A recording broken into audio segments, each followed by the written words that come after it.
Hello and welcome to the Jerry Hicks Show, exclusively on the Censored Freedom Network. Now, the man that thought MAGA extremism was a new part of the X Games, your host, Jerry Hicks. Thank you so much, Dave, and thank you everybody for being here on this Tuesday, March the 11th, 2025. It is an honor and a pleasure to have you all along for the ride. We have a ton of news to get into tonight, ladies and gentlemen. Make sure you stick around to the end. We're going to start out with a Doge report. We have an update on the Biden auto pin story. And at the end, we have some pretty funny things to end out with. So I hope you guys stick around. It won't be too long, I promise.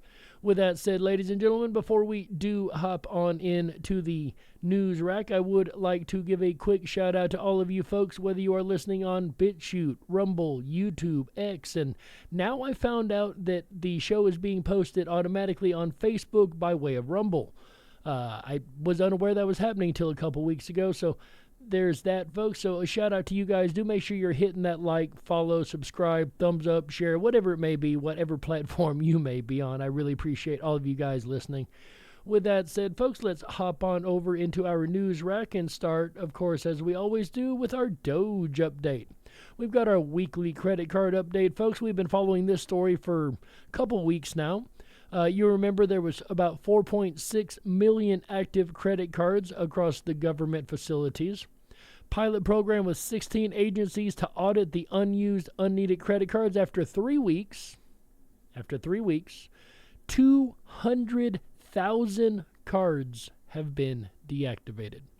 Great progress this week by the Health and Human Services and Department of the Interior. So there we go, folks. Saving the American taxpayers' money left, right, and center. Then we get, ladies and gentlemen, to another NIH update for canceled grants and contracts. And you can't make this stuff up. $620,000 for, quote, an LGBT plus inclusive teen pregnancy prevention program for transgender boys. I feel like I'm just a little bit more stupid for even having read that sentence. If you can make that make sense, please do.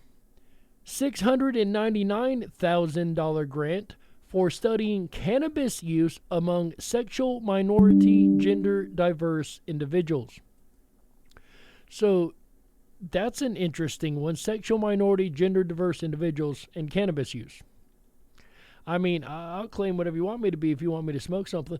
$740,000, kidding, for examining social networks among Black and Latino sexual minority men in New Jersey. $740,000 for that. $50,000 for assessing sexual health among LGBTQ plus Latinx youth in an agricultural community. Again, I feel like I'm just a little more stupid for having read some of these sentences. And the last NIH grant, remember these are National Institute of Health grants, $75,000 for researching structural racism. Again, I have no idea what that even means. Structural racism. Can somebody please explain that to me? Because I'm not sure that even exists or that's a real thing. Of course, my little Christmas tree emoji down here is my reply to this, but every day feels like Christmas with the Doge report, ladies and gentlemen. Also, don't forget you can go over to doge.gov, doge.gov, and find a full listing of the savings, the contracts. All the data is over there and available to be seen. So, moving on, we have some Doge news, ladies and gentlemen. Oh, this is such a weird story. Obama judge rules Doge wielding unprecedented power and orders release of records. A federal judge on Monday said Doge is wielding unprecedented power and ordered release of the operation's records, which I don't think they've really hid, have they? I mean, except maybe their actual names for security reasons. A federal judge has ruled that Elon Musk's Department of Government Efficiency is wielding so much power that its records will likely have to be open to the public under federal law. FOIA requests. U.S. District Judge Christopher Cooper says the vast and unprecedented authority, I can't even say that without laughing, it's so ridiculous, of DOJ, formerly known as the U.S. Digital Service, combined with its unusual secrecy, which I still can't understand exactly what they mean by that, warrant the urgent release of its internal documents under the Freedom of Information Act. So here's the problem, ladies and gentlemen. This ruling is clearly wrong. Even if FOIA somehow applied to DOJ, which it does not apply to DOJ. Judges are not required to turn over and make public their internal deliberations, their communications with law clerks, or their secretaries and other judges and staff. Also, members of Congress are not required to turn over internal deliberations, their conversations with their staff, and their colleagues. So they don't have to turn these things over. The President of the United States and his staff are also not required to turn over and make public their internal communications and their discussions with their colleagues. That FOIA does not apply to them. DOJ reports it's in the executive office of the President. Elon Musk and the DOJ team report to the Chief of Staff of the White House, Susie Wiles, and they advise the President. They don't have statutory administrative functions that would be subject to a FOIA request. And even if somehow it did apply to DOJ, that would probably violate Article 2 of the Constitution, because the founders understood that the executive branch, the President, should be able to operate confidentially on behalf of the American people. When you're getting advice from your advisors, you don't want the advice to publicly air, because it chills the President's ability to get the best advice from his advisors if they know that's going to be printed in the Washington Post in 2 days. Right? There's a certain amount of secrecy that is absolutely needed. I understand that. DOJ has not presented such secrecy. DOJ has been probably one of the most transparent bodies within the U.S. government. Again, DOGE.gov. You can find everything that they have found, everything they've done, all the savings they're doing. They're not hiding this data. However, this information is not subject to a FOIA request. This is another way they're trying to find a way in to harm DOJ's efforts. As we heard about the other day of the secret pact amongst leftist and left-leaning states to try to slow down and harm this project as much as possible. Why? Because they hate you. Short, sweet, and simple. If the State of the Union didn't show you that I've been right the whole time I've been saying this, they hate you. They don't want your money saved. They want to ruin this country and make it as broke and bankrupt as possible as quickly as they can. These are not for America people. They're for any other country but America. Elizabeth Warren made it very clear the next day. The only thing she had to clap for was money going out of this country to Ukraine, a country we don't even need to be sending money to. Ladies and gentlemen, these people hate you.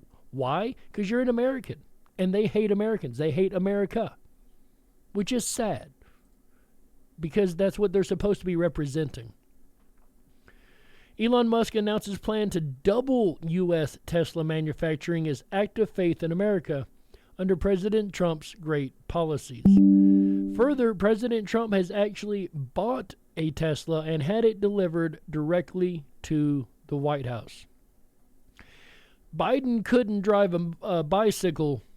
Our president drives a Tesla. Now, I'm not big on electric vehicles. And truth be told, our president don't drive at all. Presidents are not allowed to drive. He got in and sat in it, but he never drove it to the best that I've seen. Maybe in the dark off time something happens, but publicly, no, they're not allowed to drive. So there you go, ladies and gentlemen. Elon Musk doubling down on manufacturing in the United States, probably to avoid tariffs. Here's another interestingly weird story. DOJ lawmakers want to recoup the money from Biden's post office EV boondoggle. So what happened? A South Carolina defense contractor responsible for a 60,000 vehicle order was already far behind schedule as of November. A Washington Post expose revealed that, by then, fewer than 100 of these vehicles has been delivered to the United States Postal Service. Citing that, Senator Joni Ernst, a Republican out of Iowa, Doge caucus chair, and Representative Michael Cloud, Republican out of Texas, will be forwarding the Return to Sender Act, seeking to recoup what is about 30% of the overall appropriation in Biden's law that was intended to be geared toward reduced inflation. The Postal Service was to receive an additional order of 50,000 EV delivery trucks from defense contractor Oshkosh. Yes, ladies and gentlemen, Oshkosh. Hold on, we'll get to that within just a second. Within the next 3 years, but only 93 has been produced as of November, according to the Post. So what is Oshkosh? Only Oshkosh I ever knew of was Oshkosh B'gosh, the clothing manufacturer. This is not it. No connection to it, as it turns out. This is a defense contractor that I've never heard of. We've all heard of Raytheon and Northrop Grumman and, all the big ones. I'd never heard of this contractor. These are media pictures they've put out, so I am allowed to show this on the internet. These are all the vehicles that this company makes, ladies and gentlemen. I never knew that this company existed. And I bet no American, unless you worked there or had family, really knew about this company either. Designing all these, honestly, pretty incredible defense platforms here in America, which is excellent. I think that's amazing. But without Doge uncovering this information, we wouldn't have known about this particular defense contractor, right? Now, here's the funny thing. One person involved in the production told the outlet that the bottom line is, we don't know how to build a damn truck, end quote. So, yeah, that don't sound good. That, along with a post-revelation, the government's delivery man agreed to pay more for the trucks after the contractor increased the price. The agreement forged between the Postal Service and the manufacturer ultimately finalized a $77,000 cost per EV truck for 28,000 vehicles. While the company did not comment at the time of the expose, its CEO told investors in October that Oshkosh is really happy where we are on the project. It doesn't sound like they know how to build a damn truck, is what I heard. But they're going to try to recoup some of this money that has been lost in product that has never been received, folks. So once again, keep this in mind. Oshkosh is more than just a clothing manufacturer. There is also a defense contract company. And yes, folks, if you're wondering, they are out of Oshkosh, Wisconsin. I don't have it pulled up here, but I did have earlier. They are absolutely out of Oshkosh, Wisconsin. Now, what I'm going to do later is I'm going to look into their board and their team and see if I can see some connections to other boards, teams, governments, or government agents of our own. ActBlue caught money laundering? Folks, this is becoming so amazing to me. Like I said the other night, I was involved with a group of people, including Mr. Peter Berniger, that brought this story to light. I was also working with a guy that was building a website and probably is still currently upgrading that website. I would hope anyway. Shout out to you, buddy. You know who you are. That was able to search through this data and from ActBlue and from the FEC directly and see all these extra payments that were being made in their name. This is called smurfing.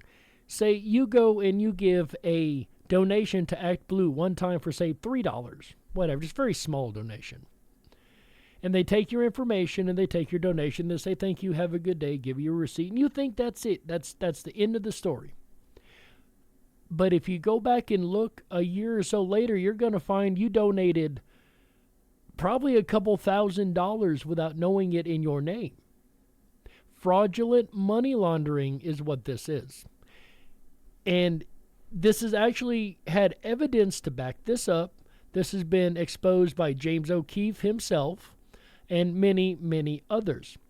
We know ActBlue right now is falling apart. And what they do is this money that they've stolen, or fraudulently gained, they'll then take and put into super PACs, and that'll wash the names off of this money, and a donation will be made in the name of the super PAC instead of all these individual donors that are fraudulently gained through smurfing. This is one great, big, dirty money laundering network, ladies and gentlemen, and it's all working to bring money back to the Democrat Party. That's it. Now, I say this as if it's just the Democrats. WinRed is pulling the same scam. Both sides are receiving fraudulent money. And what I find intriguingly fascinating about this, ladies and gentlemen, so the Democrats, for instance, if my name was in there, which I can guarantee you my name's not in there. Number one, I've looked. Number two, I've never donated to something like that on a political level. But to assume, so to go forward with this hypothetical, say my name's in there and I've donated, say, $10. But in my name, there's $10,000 in donations that are fraudulent. If this goes to court, ladies and gentlemen, think about this. If this goes to court and it's sorted out with a judge and they say you have to return the money, who does the money get returned to? Does it get returned to the person whose name it was made in? Do I get an extra $10,000 because they stole that money in my name? Does it go back to whatever company they stole it from? For instance, a credit card company, if they're emptying credit cards in my name without me knowing and then paying them off. Like, I don't know exactly which way they're having some of this money brought in as far as like the extra money. I don't know if it's coming out of China. All these extra funds that they're using other people's names to cover for. Would the money go back to them? Would it go back, or would it go to the person whose name it's in? Like, I would hate to be a judge to sort this out. But it will eventually, I pray, get to a court once they have enough evidence. And they're going to get this evidence once they get into the FEC. Ladies and gentlemen, when you see Doge going into the Federal Election Commission, it's game on. They're going to uncover so much money laundering and dirty things going on when they audit that. That's going to be Christmas every single day, as if it isn't already. This is going to be huge. Again, as a person who originally worked with the team that brought all of this to light, I can tell you this is so gargantuan. This has been one of their biggest money laundering schemes. And if you have ever donated to either one of these platforms, I implore you, please go to the FEC, look up your name, see how much your name has donated.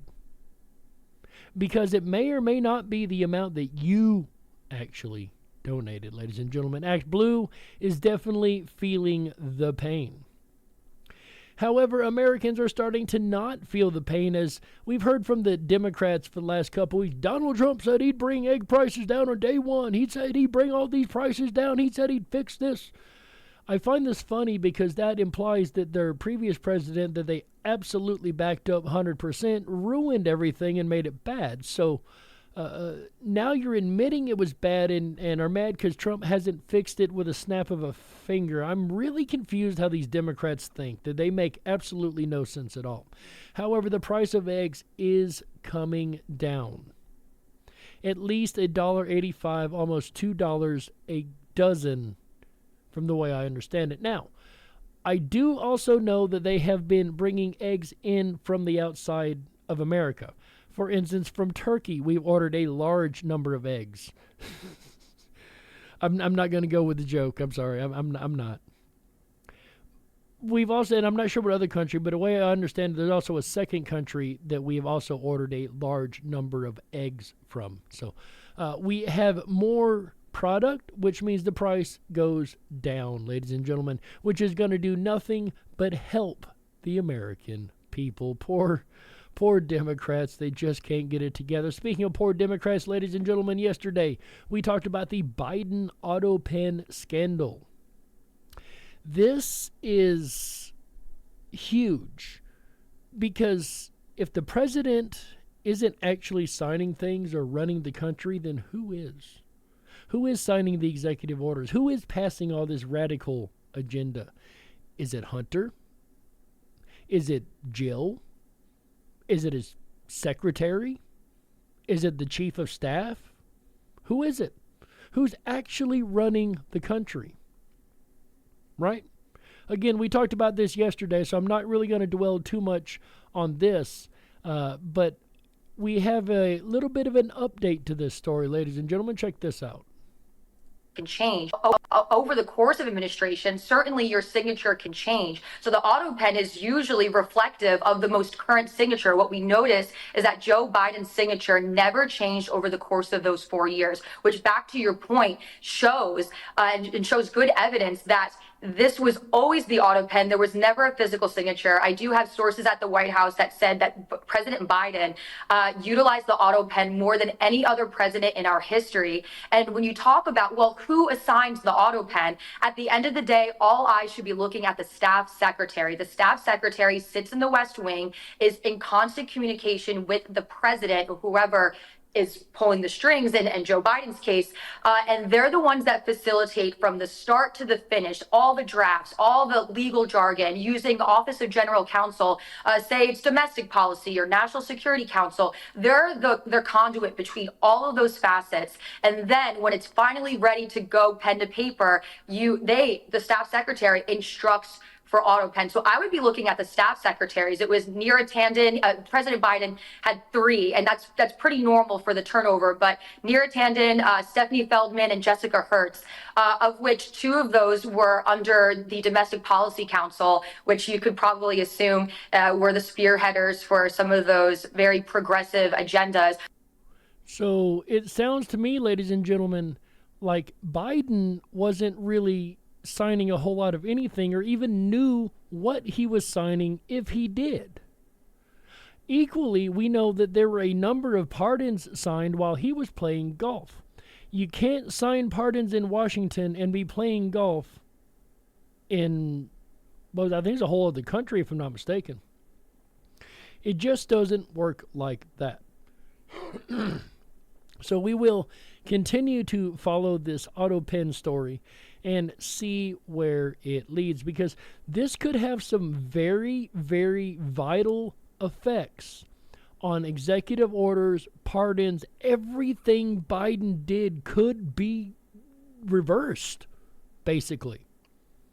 So the mocking stream media, ladies and gentlemen, you know I can't go a day without doing a story about how stupid the mocking stream media has become. And at this point, they're doing it to themselves. Ladies and gentlemen, my next ex-wife, Caroline Levitt. God, this woman is so gorgeous. If we could just step back for a second.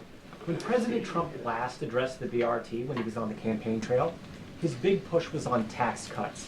He's going there today as he's proposing tax hikes in the form of tariffs. And I'm curious for why he's prioritizing that over the tax cuts. He's actually not implementing tax hikes. Tariffs are a tax hike on foreign countries that, again, have been ripping us off. Tariffs are a tax cut for the American people, and the president is a staunch advocate of tax cuts. Now, to the ones that are going to argue, no, that's lies, hold on. Yes, certain items will go up. You know what items are going to go up in price? Not made in the USA. So how do you fix that problem? You get the made in the USA version of the product. Real simple. Oh, there's not a made in the USA version? Time to start a business, isn't it? As you know, he campaigned on no taxes on tips, no taxes on overtime, no taxes on Social Security benefits. He is committed to all 3 of those things, and he expects Congress to pass them later this year. I'm sorry, have you ever paid a tariff? Because I have.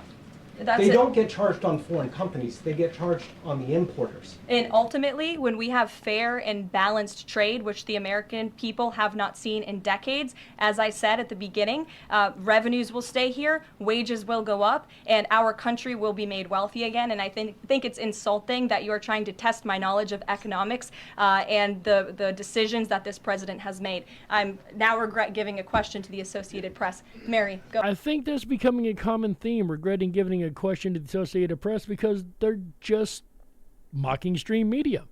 They're not real journalists. They're just trying to do gotchas and give false misinformation all the way across. right? Biden-era pardon attorney lashes out at DOJ, claims she was fired for refusing to restore Mel Gibson's gun rights. So, whether that's true or not, it brings up an important point that I like to touch on from time to time. She says giving guns back to domestic abusers is a serious matter. Now, here's my argument with this, and it's not a popular argument. However, giving guns back shouldn't be a thing. That shouldn't even exist, folks. Our Constitution does not state stipulations on whether or not you can have a firearm. It doesn't say whether you've done this, whether you've done that, whether you have this against you, whether you have that against you. It shall not be infringed. Short, sweet, simple, to the point. Yes, I'm for felons having guns. Why? Because they're still citizens of this country. Any citizen of this country. Illegals? No, absolutely not. But any citizen of this country, I'm absolutely for them having a weapon. Now, if they use it incorrectly and they hurt or kill somebody, they need to pay the ultimate price for what they've done.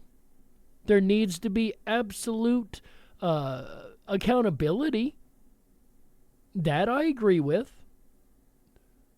But yes, I believe every American should have the right to own a gun. Why? Because that's what our Constitution says. It doesn't say you can own a gun if, you can own this gun if, but not that gun.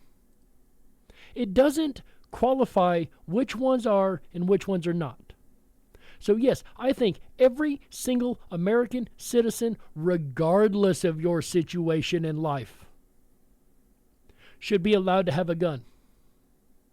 Period.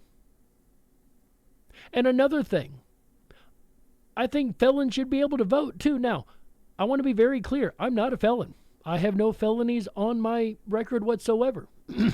But I am a constitutionalist. Almost an absolutist in that regard. Almost. Should a felon have the right to vote? Absolutely. Why? Because they are a citizen of this country. If these are rights, then there's not a judge or a court in this land that can take it from you. Unless they're privileges. But our rights aren't privileges, ladies and gentlemen. They aren't written in the Constitution as privileges. They're written in the Constitution as rights. If these folks are no longer citizens of our country, we need to tell them that. Because that's the only way they lose their rights. And any judge that would back up having rights pulled from an American citizen needs to be disbarred. They are anti-constitutional and anti-American. Any laws stating that if you have this, that, or the other issue, you cannot own a firearm need to be repealed. Any laws stating if you're an American citizen but have this, and that reason, you can't vote needs to be repealed. If you're a citizen of this country, you have rights. Full stop, period, end of story. That shouldn't even be questioned. It blows my mind that we have let this even happen. Well, it's for the safety. Ladies and gentlemen, Ben Franklin made it really, really clear. You know, our founding father, one of our founding fathers, you know, that guy, the kite electric guy. Yeah. He said those that would trade freedom for security deserve neither. That's not what we need, ladies and gentlemen. We need our rights in this country. And if you believe otherwise, well, you're wrong. Because the Constitution says otherwise. I don't care if you're a felon or not. What if you were able to take a whole party and make all of their supporters felons? Oh, then nobody can vote. Then you have a one-party system. But our Constitution is supposed to disallow that. It doesn't say you have the right to vote unless you do this or if you do that. It says if you are an American citizen. right? Right or wrong? Am I right or wrong? Please, if I'm wrong, let me know, because I know I'm not.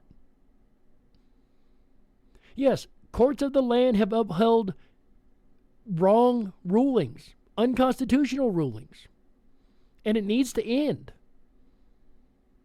Things in our country need to be fixed, and now is the time to do it. While we're at it, can we repeal the TSA? They don't need to exist either. I don't even say that with prejudice. I mean, they literally shouldn't exist. They come in with the Patriot Act, which also should not have been put into play. Trump says he will classify left-wing attacks on Tesla dealerships, all these guys that have been burning and destroying these dealerships, as domestic terrorism. You guys better be careful with what you're doing, because when you get caught, you may be treated under that Patriot Act I was talking about, which is a lot worse for you, because if you are considered any kind of terrorist, you have no rights whatsoever. You're treated as an outsider, as somebody we found in an Arab country. You have no more rights thanks to the Patriot Act. Yeah, it did more than create the TSA, ladies and gentlemen. It stole a bunch of your rights. So now if you do something like, bomb a Tesla dealership in the name of the left because you don't like what Elon Musk is doing to help the American people, well, when you're caught, you will be charged, held in jail indefinitely, and there's not a thing you can do about it because of that Patriot Act I mentioned a moment ago. So no matter what side of the aisle you're on, it's probably in your best interest to have that repealed, isn't it? Nearly half of the Department of Education employees laid off in reduction of force by Secretary Linda McMahon. Folks, I think this is amazing. Absolutely amazing. They are closing the Department of Education. They've already laid off half the staff, folks. And the other half, it's well on its way out the door. The way I understand it, they're even going to be closing it down in a couple days for security reasons, I'm told. Now, the question is not whether or not it's going to close. The question is, will it ever reopen the doors after the security issue? It'd be an interesting way to finish that off. So, ladies and gentlemen, I promised you some comedy at the end, and I am here to deliver. This happened today in a meeting of a committee that didn't make it very far, it doesn't look like. Check this out. I now recognize the representative from Delaware, Mr. McBride. Thank you, Madam Chair. So apparently, Mr. McBride doesn't have a brain in his head, because he just referred to the chairman as Madam Chair. So one count of stupidity there. Let's keep going. This gets really funny, I promise. Ranking Member Keating, also wonderful. Mr. Chairman, could you repeat your introduction again, please? Yes, we have set the standard on the floor of the House, and I'm simply... What is that standard, Mr. Chairman? Would you repeat what you just said? The standard is to use a person's biological determination in reference to them. That's the standard. When you introduced a duly elected representative from the United States of America, please. I will. The representative from Delaware, Mr. McBride. Mr. Chairman, you are out of order. Mr. Chairman, have you no decency? I've come to know you a little bit, but this is not decent. We will continue this You hearing. will not continue it with me unless you introduce a duly elected representative the right way. So how do we handle this, ladies and gentlemen? Just like this. This hearing is adjourned. He said, the hell I will. You're not going to force me to play your stupid game and pretend that you're something that you're not. Not going to happen. So, Representative Keith Self, I think that is absolutely awesome. Keep up the great work. And last but not least, ladies and gentlemen, Washington, D.C. erases the Black Lives Matter Plaza from the map. And I could not be happier. This is what happens when the adults take over. Now, I want to be very clear. I'm not happy it's gone because of the one word in the beginning. No. Let's be very, very clear here why I'm happy this is gone. This organization, Black Lives Matter, BLM, is designated as a terrorist organization, ladies and gentlemen. So, yes, I think it's absolutely hilarious that it's being torn up and returned to the way it's supposed to be. And with that said, folks, that is it for tonight. My name is Jerry Hicks. This is The Jerry Hicks Show. We will see everybody again tomorrow night. Remember, check us out on X, YouTube, Rumble, BitChute. Make sure you hit that like, hit that follow, hit that subscribe, ring that bell, whatever it may be on whatever platform you are on. Also, a quick shout out over to Facebook. Ladies and gentlemen, we are part of the Censored Freedom Network. You can find us over on the X platform. That is our main platform for Censored Freedom. Every night we do this show, and on Sunday we do the Censored Freedom Show. Make sure you check that out. With all that said, my name's Jerry Hicks, and until next we meet, stay awake, but dare to dream. Stand strong, Patriots. Good night, everybody.